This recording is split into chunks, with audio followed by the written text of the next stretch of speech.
জাতীয় শিশু কিশোর সংগঠন ফুলকুড়ি আসরের ৪৩তম প্রতিষ্ঠাবার্ষিকী উপলক্ষে আয়োজিত আজকের এই অনুষ্ঠানের সম্মানিত সভাপতি, সুধী মণ্ডলী, অভিভাবকবৃন্দ, আসসালামু আলাইকুম।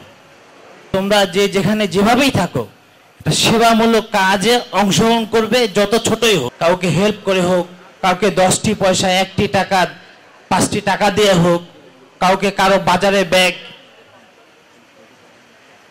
একটু আগায় নিয়ে বাসায় পৌঁছে দেওয়া হোক, যত ছোট হোক, সেটা হচ্ছে আমরা ভালো মানুষ হতে চাই, পৃথিবীকে গড়তে চাই।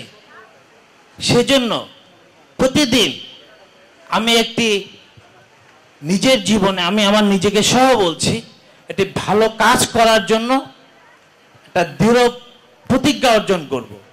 আমি বলবো যে এইভাবে মিথ্যা বলা যাবে না, চুরি করা যাবে না, সুদ খাওয়া যাবে না, ঘুষ খাওয়া যাবে না, জুলুম করা যাবে না, অহংকারী হওয়া যাবে না।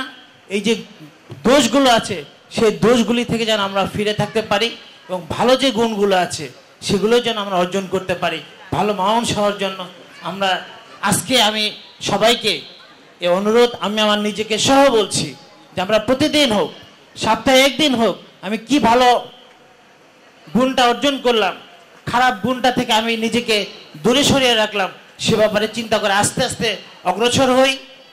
ইনশাআল্লাহ আমাদের বিশ্বাস ফুলকুড়ি আসর যেভাবে ভালো মানুষ তৈরি করার জন্য এগিয়ে যাচ্ছে, আগামী দিনে ভালো মানুষ উপহার দিতে পারবে, একটি সুন্দর পৃথিবী উপহার দিতে পারবে।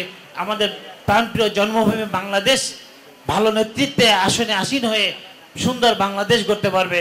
সবাইকে ধন্যবাদ। আসসালামু আলাইকুম।